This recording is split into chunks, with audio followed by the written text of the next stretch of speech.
Good afternoon, students. So we were doing in the last lecture. We were doing the work, power, and energy chapter. We have done the collision theory. In the collision, we have done the elastic collision. In elastic collision. So, student, now today that we are going to discuss a new topic, that is your miscellaneous topic, that is conservative and non-conservative force. So firstly we will do the conservative force. So you can write the definition also.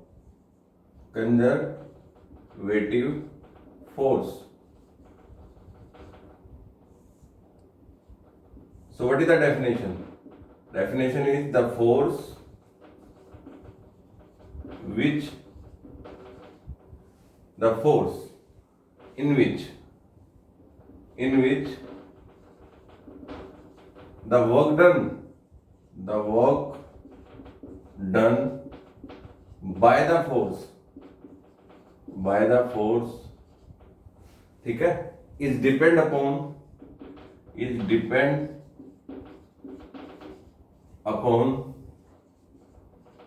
initial and final position,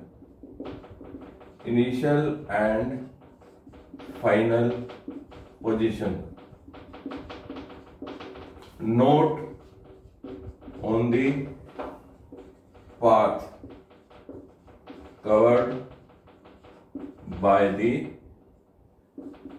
object. मतलब क्या होता है, ऐसा force जिसमें जो work done हुआ है वो क्या होगा, इनिशियल और फाइनल पोजीशन पर डिपेंड करेगा, पाथ पे डिपेंड नहीं करेगा आपका। तो अच्छी तरह से इस डेफिनेशन को लिख लीजिए। अब एग्जाम्पल इसके बहुत से फोर्स हैं। पहला हम करेंगे ग्रेविटेशनल फोर्स, दूसरा है आपका स्प्रिंग फोर्स,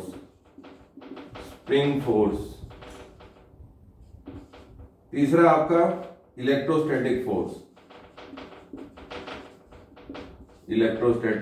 फोर्स। बहुत से होते हैं ऐसे, ये कुछ कॉमन एग्जांपल है किसके, कंजर्वेटिव फोर्स के। ग्रेविटेशनल फोर्स, स्प्रिंग फोर्स और इलेक्ट्रोस्टैटिक फोर्स। तो आप लिख लीजिए इसको, डेफिनेशन को अच्छी तरह से और इसके एग्जांपल।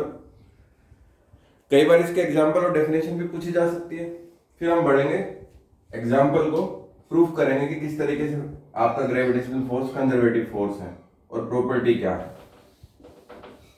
अब आपका क्या बताया मैंने कि ऐसा फोर्स जिसमें जो वर्क डन है, ऐसा फोर्स जो वर्क डन करेगा, और वर्क डन जो होगा वो डिपेंड किस पे करेगा, इनिशियल और फाइनल पोजीशन पे, पाथ पे डिपेंड नहीं करेगा, पाथ कैसा भी हो। तो एक एग्जांपल लेते हैं ग्रेविटेशनल फोर्स का। देखिए, आपके पास एक बॉडी है मास m, उसको आपको इंक्लाइंड पे लेके जाना है। एक रास्ता ये है आपका, और एक रास्ता आप यहां से और यहां से लेके जाओगे। मतलब ये पोजीशन कितनी हो गई, सपोज कीजिए ये पोजीशन A है, ये B है, ये C है। तो हम चेक कर लेते हैं कि वर्क डन A से C पे हम जाएंगे दोनों रास्तों से। कैसे, A से C पे और फिर A से B पे और B पे C पे, B से C पर। हम दो ही रास्तों से जा सकते हैं। दोनों ही पाथ में, दोनों ही रास्तों में क्या work done by the gravitational force, क्या है, work done by gravitational force. Work done by the gravitational force क्या इक्वल रहता है? अगर वो प्रूफ हो गया इक्वल रहता है, इसका मतलब वो रास्तों पे डिपेंड नहीं करता। वो किस पे डिपेंड करता है, सिर्फ इनिशियल और फाइनल पोजीशन पे। ठीक है, अब आपका सबसे पहले हम WAC करेंगे। अब देखिए, ये लेंथ आपकी सपोज कीजिए L है, मतलब डिस्प्लेसमेंट क्या है, L। अब आपका यहां पर ये mg फोर्स नीचे की तरफ लगेगा। क्लियर भाई, ऑब्जेक्ट यहां है तो फोर्स तो mg आपका कहां लगेगा, नीचे की तरफ ही लगेगा आपका। क्लियर, ये फोर्स आपका कहां लगा, नीचे की तरफ। ये एंगल थीटा है। ठीक है, तो आप कैसे कैलकुलेट करेंगे, देखिए वर्क डन का फॉर्मूला सिंपल, अगर हम A to C करते हैं वो होगा आपका force into displacement into cos theta. अब देखिए फोर्स तो कितना आपका mg है। अब डिस्प्लेसमेंट आपकी क्या होगी, डिस्प्लेसमेंट के लिए हम क्या करेंगे, देखिए डिस्प्लेसमेंट में होगी इसमें L, आपका डिस्प्लेसमेंट L होगी और कोस थीटा की जगह कितना आ जाएगा, अब ये 90 है और ये थीटा है तो टोटल कितना होगा 90 प्लस थीटा। किस तरीके से, देखिए ये आपका mg था और ये आपका ये थीटा बन रहा था और ये डिस्प्लेसमेंट थी, तो ये एंगल कितना था 90, मतलब ये टोटल एंगल कितना हो जाएगा 90 प्लस थीटा। और वर्क डन क्या होता है, force into displacement to cos theta, यानी वर्क डन कितना बच गया आपका एफ, एस की जगह कितनी है एल और कोस थीटा की जगह कितना है कोस 90 प्लस थीटा, इसलिए मैंने आपका ये लिखा है एम जी एल, एफ की जगह कितना हो जाएगा एम जी। Clear student. अब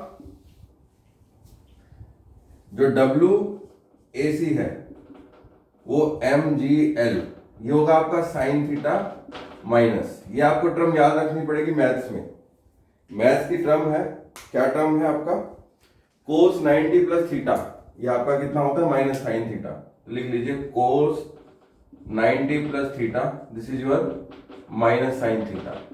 तो यहाँ कोस 90 प्लस थीटा था आपका, ठीक है, तो ये कितना होगा साइन थीटा, माइनस मैंने यहाँ लगा दिया, तो डब्ल्यू ए से कितना बन गया आपका minus m g L sine theta. Clear student, मतलब ए से लेके सी तक जाने में वर्क डन, और किसके कारण work done by the gravitational force. अब हम करेंगे किसमें ए टू बी, ए टू सी कैसे जा सकते हैं हम, ये ए है आपका डब्ल्यू ए टू सी, इस रास्ते से जाएंगे हम, ये रास्ते से, ठीक है, तो वो क्या होगा W A B plus W B C. तो देखिए डब्ल्यू ए सी, अब यहां देखिए आप, यहां पर ये तो क्या है आपका डिस्प्लेसमेंट है एस, और ये कितना है आपका फोर्स है एम जी, तो डब्ल्यू ए बी कितना होगा, सबसे पहले हम डब्ल्यू ए बी कैलकुलेट कर लेते हैं, तो डब्ल्यू ए बी होगा आपका F S cos of theta, तो यहां पर एफ की जगह तो कितना आ जाएगा एम जी, क्योंकि work done by the gravitational force, ये एस बन गया, और कोस इन दोनों के बीच में एंगल कितना है 90 डिग्री, तो ये कितना हो गया 90, और आपको पता है कोस 90 जीरो होता है, यानी डब्ल्यू ए बी कितना आ गया आपका जीरो, तो ये तो आपका जीरो हो गया।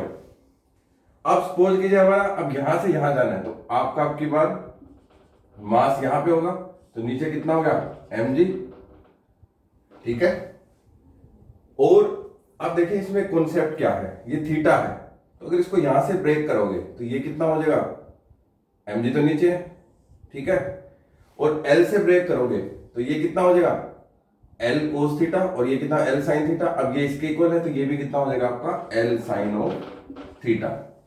ये एल साइन थीटा कैसे आया, अब यहां बता देता हूं मैं, देखिए ये आपका डिस्प्लेसमेंट था और ये आपका कितना था थीटा एंगल, और ये रिजल्टेंट था एल, अब इस एल के रिस्पेक्ट में तोड़ेंगे ये कितना होगा एल साइन थीटा, और ये कितना होगा एल कोस थीटा। क्लियर।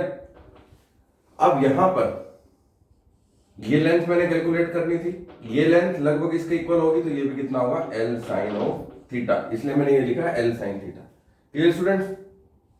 अब यहां पर WBC वर्क डन कैलकुलेट करेंगे, वो कितना होगा force into displacement into cos theta, तो WBC कितना हो गया आपका, F कितना है आपका mg है, ठीक है, और डिस्प्लेसमेंट कितनी है आपकी, जो डिस्प्लेसमेंट है वो कितनी है आपकी L साइन थीटा, बिल्कुल ठीक है, डिस्प्लेसमेंट कितनी है L साइन ऑफ थीटा, ठीक है, क्लियर। अब इन दोनों के बीच में एंगल कितना है 180 डिग्री का, तो ये कितना होगा कोस 180 डिग्री, तो कोस 180 -1 होता है, तो WBC कितना आ गया आपका minus mg L sine of theta, क्योंकि ये तो सिर्फ आपकी डिस्प्लेसमेंट की वैल्यू होगी, और कोस के साथ 180, क्योंकि इन दोनों के बीच में एंगल कितना बन रहा है 180, ठीक है, फोर्स और डिस्प्लेसमेंट के बीच में, तो ये आपका कोस 180 -1 होता है, तो mg L साइन थीटा, यानी ये WBC आ गया। अब ये हमारी इक्वेशन थी, इसको वन सपोज कर दीजिए WAC equal to WAB plus WBC, तो WAB कितना हो गया आपका जीरो, हमने प्रूफ कर लिया, तो WAC ये कितना हो गया जीरो, और ये कितना होगा माइनस mg एल साइन ऑफ थीटा, मतलब डब्ल्यू ए से भी कितना आ गया आपका minus m g L sine of theta. मतलब आप दोनों केस में देखिए, जब आप ए से सी पर डायरेक्ट गए थे, मतलब आप ए से सी पर डायरेक्ट गए थे, तब भी वैल्यू आपकी कितनी आई थी, minus m g L sine theta. ठीक है, किसके कारण, ग्रेविटेशनल फोर्स के कारण। और जब आप ए से बी और बी से सी पर गए तब भी minus m g L sine theta. मतलब दोनों ही केस में वर्क डन इक्वल है, मतलब वर्क डन पाथ पे डिपेंड नहीं कर रहा, सिर्फ इनिशियल और फाइनल पोजीशन पे डिपेंड कर रहा है। तो इस टाइप के जो फोर्स है उसको क्या बोलेंगे हम, conservative force. That is why gravitational force is a conservative force. तो इसको नोट कर लीजिए, हमने क्यों कहा ग्रेविटेशनल फोर्स को कंजर्वेटिव फोर्स। ठीक है, इसी तरीके से स्प्रिंग फोर्स है। ठीक है, नोट कीजिए इसको। कई बार प्रूफ करना आ सकता है कि show that gravitational force is a conservative force, then you can take this example. Clear. उसके बाद है आपकी कंजर्वेटिव फोर्स की वो प्रॉपर्टी। अब एक और एग्जांपल ले लेते हैं। सपोज कीजिए हमें यहां से यहां जाना है और ये डिस्प्लेसमेंट है और हमने फोर्स अप्लाई किया और डिस्प्लेसमेंट भी इसी डायरेक्शन में आई। अगर ये फोर्स आपका कंजर्वेटिव है तो यहां से यहां आए, इधर से इधर आए, मतलब ये कितना होगा यहाँ पर W1। अगर यहां से जाएंगे तो ये कितना होगा W2, यहां से जाएंगे ये कितना होगा W3, और ये A पोजीशन है, ये B पोजीशन है। मतलब हमारे पास रास्ते कितने हो गए, 3। अगर ये कंजर्वेटिव फोर्स है तो इसका मतलब क्या होगा, W1 should be equal to W2 equal to में W3। ठीक है, अगर ये कंजर्वेटिव फोर्स है तो वर्क डन तीनों केस में क्या होना चाहिए, इक्वल होना चाहिए। अब देखिए इक्वल हम प्रूव भी कर सकते हैं। अब A से B, WA टू B, अगर आप इस रास्ते से जाते हैं तो जनरल फॉर्मूला क्या होता है, फोर्स इनटू डिस्प्लेसमेंट। ठीक है, तो इसमें कितना होगा, फोर्स इनटू डिस्प्लेसमेंट। डिस्प्लेसमेंट ऐसे फोर्स लगा होगा कोई ना कोई हॉरिजॉन्टल डायरेक्शन में। यहां से यहां जाते हैं तब भी WA भी कितना होगा, फोर्स इनटू डिस्प्लेसमेंट। अब ये तो कितना है डिस्टेंस, ये डिस्प्लेसमेंट है। अब वर्क डन में डिस्प्लेसमेंट आती है the shortest path covered by body, तो अब की बार यही होगा आपका डिस्प्लेसमेंट। और WA भी जब हम यहां से यहां जाते हैं तब भी हमें डिस्प्लेसमेंट लेनी पड़ेगी, और डिस्प्लेसमेंट ये आपका shortest path F into S होगा। मतलब जो W1 है, W2 है, W3 है, मतलब ये हमने W1 किया था। ठीक है, ये हमने, ठीक है, W2 किया, ये हमने क्या किया, W3। तीनों केस में W1 W2 W3 क्या है, इक्वल है। ये आपका क्या है, कंजर्वेटिव फोर्स का एक और एग्जांपल। क्लियर। अब नेक्स्ट जो है आपका अगर सपोज कीजिए हमें कंजर्वेटिव फोर्स का स्प्रिंग फोर्स का एग्जांपल लेना है। स्प्रिंग फोर्स देखिए, स्प्रिंग फोर्स क्या है, ये आपका स्प्रिंग है और यहां आपने इसको कर दिया। अब हमें पता है F इक्वल टू कितना होता है, माइनस के इंटू एक्स तो एक्सटेंशन होती है।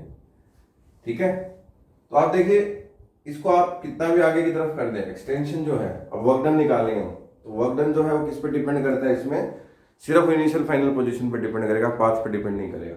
अगर हमने इनिशियल फाइनल पोजीशन को शिफ्ट कर दिया तो वर्क डन अलग होगा। इसका मतलब पाथ सिर्फ किस पे डिपेंड कर रहा है, इनिशियल और फाइनल पोजीशन में। तो ये आपका स्प्रिंग फोर्स है, स्प्रिंग फोर्स भी होगा। इलेक्ट्रोस्टैटिक फोर्स बेटा जो है मैंने बता दिया, मैग्नेटिक फोर्स भी आपका क्या होता है, कंजर्वेटिव होता है। जो इलेक्ट्रोस्टैटिक फोर्स और मैग्नेटिक फोर्स है वो आप सिर्फ याद कर लीजिए, आपको जो समझ आएगा वो 12th में आएगा, क्योंकि हमारे ये सारा का सारा डिस्क्रिप्शन किस में है, 12th में है। ठीक है, अब तीसरी एक और प्रॉपर्टी है कि close path the net work done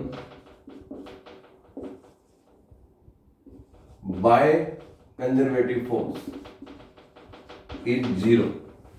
अगर कोई फोर्स कंजर्वेटिव है तो क्लोज पाथ में उसका वर्क डन 0 हो जाएगा। कैसे, सपोज कीजिए आपको यहां से यहां जाना है, तो जब आप यहां से यहां जाएंगे, A टू B जाना है, तो यहां से यहां जाएंगे तो W1 है, फिर वापस आएंगे तो ये कितना हो जाएगा, W2 हो जाएगा आपका। ठीक है, वही W1 अगर पॉजिटिव लेवे तो W2 नेगेटिव लेना पड़ेगा, तो नेट वर्क डन कितना हो गया आपका, 0। क्यों, क्योंकि ये पाथ पे डिपेंड नहीं करता। आप लिख दिए, does not depend upon path पे डिपेंड नहीं करता। तो यहाँ पर आपका नेट वर्क डन 0 हो जाएगा। जैसे और एग्जांपल ले लेते हैं, सपोज यहाँ से यहाँ जाना है, फिर यहाँ जाना है, फिर यहाँ जाना है। सपोज कीजिए A टू B, आपको A से B पे और फिर B से A पे वापस आना है, किसी भी रास्ते से चले जाओ, तो नेट वर्क डन कितना होगा आपका 0 ही होगा। तो याद रख लीजिए, in a close path the net work done should be equal to 0, but condition is the force should be conservative and the force doesn't depend upon the path. वो सिर्फ किस पे डिपेंड करे, इनिशियल और फाइनल पोजीशन पे। अगर वो path पे डिपेंड करेगा तो क्या होगा, वो होगा नॉन कंजर्वेटिव। मतलब अगर वर्क डन आपका पाथ पे डिपेंड करता है तो वो क्या होगा, नॉन कंजर्वेटिव। वो आपको देखना है, जैसे ग्रेविटेशनल फोर्स के कारण अगर आप वर्क डन निकाल रहे हैं तो वो क्या होगा, आपका कंजर्वेटिव होगा। कैसे, जैसे सपोज कीजिए यहां से बॉडी यहां पर आती है, तो आप इस डायरेक्शन में W1 निकाल रहे हैं, ठीक है। हाइट कितनी है आपकी 6 मीटर और मास कितना है आपका 2 kg। तो W1 कितना आएगा आपका, फोर्स इंटू डिस्प्लेसमेंट, तो W1 कितना होगा, फोर्स M इंटू जी और डिस्प्लेसमेंट S, तो W1 कितना होगा। अब इसमें ऊपर से नीचे पॉजिटिव लेंगे तो M इंटू जी कितना, M कितना है आपका 2 और जी कितना हम 10 ले लेते हैं, और हाइट कितनी है 6, तो W1 कितना आ गया 2 10 60 120, ठीक है।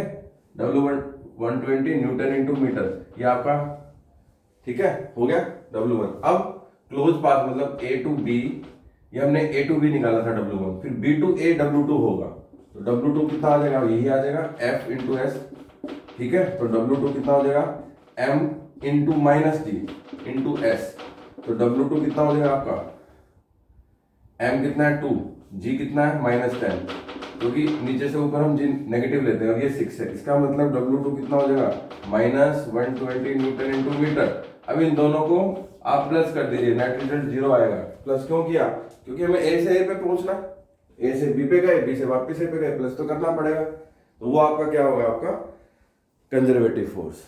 क्लियर स्टूडेंट, इसको नोट कर लीजिए, ये आपका क्या है, कंजर्वेटिव फोर्स। उसके बाद आता है नॉन कंजर्वेटिव फोर्स। अगर मैं ये बोलूं कि आपका, देखिए अगर आपको हॉरिजॉन्टल जा रहे हो, सपोज कीजिए यहां जा रहे हो, ये A पोजीशन है, ये B पोजीशन है, आपको A से B पर जाना है, फिर B से वापस A पर जाना है। ये A से B जाते हैं तो WAB वर्क डन है, B से A पे जाते हैं तो WBA वर्क डन है। इसमें क्या होगा, देखिए कोई भी बॉडी है, सपोज कीजिए बॉडी है आपकी जिसका मास m kg है, ठीक है। अब इसको ये पोजीशन A पे रखा है, इसको किस पे जाना है, B पर, तो यहां पर कौन सा फोर्स लगेगा, फ्रिक्शनल फोर्स। यहां पे कौन सा होगा आपका, अप्लाइड फोर्स। तो जब ये यहां से यहां जाएगा तो डेफिनेटली फ्रिक्शन पीछे की तरफ लगेगा, ठीक है। तो अब हम निकाल रहे हैं work done bye frictional force, WAB bye frictional force, तो वो कितना होगा आपका F इंटू एस। F कौन सा, आपका फ्रिक्शनल, S कौन सा, डिस्टेंस जो डिस्प्लेसमेंट तय करेगा S, तो ये कितना होगा F इंटू एस।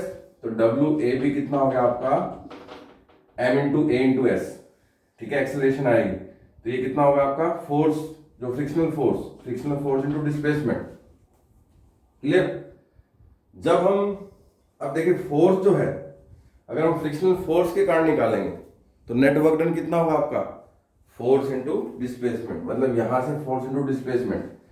तो ये वर्क डन जो है आपका, अगर हम फ्रिक्शनल फोर्स के कारण निकालेंगे तो ये वर्क डन आपका क्या आएगा, नेगेटिव आएगा। क्यों नेगेटिव आएगा, क्योंकि हम फ्रिक्शनल फोर्स पीछे की तरफ लग रहा है। फिर अगर हम WBA लगाएंगे तो यहां पर अब की बार जो है ऑब्जेक्ट यहां है M kg, और अब की बार उसको यहां आना है, तो फ्रिक्शनल फोर्स कहां लगेगा, पीछे, और अप्लाइड फोर्स यहां। हम निकाल रहे हैं W, ये B पोजीशन थी, ये A position, WBC bye frictional force. तो WBC बाय फ्रिक्शनल फोर्स क्या होगा, इस केस में भी कितना होगा आपका, ये क्या होगा आपका WBA, वो कितना होगा -F इंटू एस होगा। तो अब नेट वर्क डन, मतलब नेट वर्क डन कितना होगा आपका W A टू A, जब A से लेके वापस A पे आते हैं A टू A होगा -2FS, मतलब अब की बार वर्क डन 0 नहीं हुआ। तो जरूरी नहीं है कि डिस्प्लेसमेंट 0 हो तो वर्क डन भी 0 होगा, वो डिपेंड करता है कि आप किस फोर्स के संदर्भ में किस फोर्स की रिलेटेड आप निकाल रहे हैं। अब यहाँ पे हम किसके रिलेटेड निकाल रहे थे, फ्रिक्शनल फोर्स के रिलेटेड निकाल रहे थे, तो इसलिए आपका जो वर्क डन है वो जीरो नहीं हुआ, ठीक है। इसलिए आपका जो फ्रिक्शनल फोर्स है that is non conservative force. तो ये आपका नॉन कंजर्वेटिव फोर्स की डेफिनेशन लिख लीजिए, नॉन कंजर्वेटिव फोर्स। ये कौन सा है, the force in which work done by the force,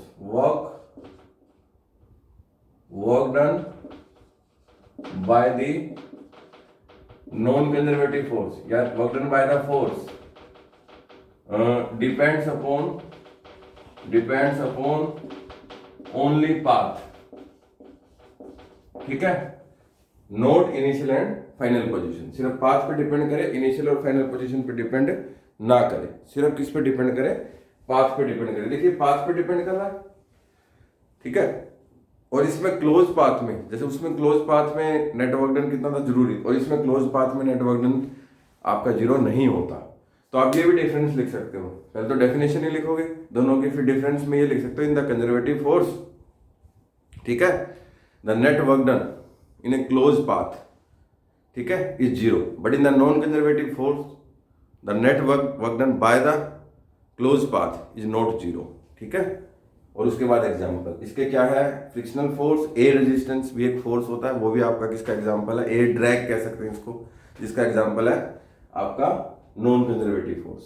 तो बेटा जो कंजर्वेटिव फोर्स और नॉन कंजर्वेटिव फोर्स है, कई बार इसमें डिफरेंस आ जाता है, कई बार इसमें मल्टीपल चॉइस क्वेश्चन पूछ लिया जाता है, बहुत सारे फोर्स दिए जाते हैं आपको, उसमें ये पूछा जाता है कि आपका ये कंजर्वेटिव है या नॉन कंजर्वेटिव है। तो आपको माइंड में जितना मैंने समझाया वो माइंड में रखना है, और उसके बाद आप बता सकते हैं कि वो कंजर्वेटिव है फिर या फिर नॉन कंजर्वेटिव है। तो इसको नोट कर लीजिए अच्छी तरीके से, ठीक है।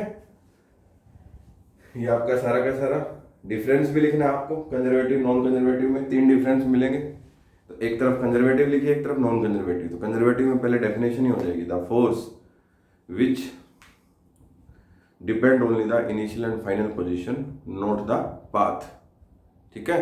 फिर सेकंड पॉइंट कंजर्वेटिव में होएगा the work done by the, पहले में तो ये होगा the force in which the work done do not depend upon the path, it depend upon the initial and final position. Second क्या होगा, in a close path the net work done is zero. Third क्या होगा, example, this is your gravitational force, spring force, magnetic force, electrostatic force.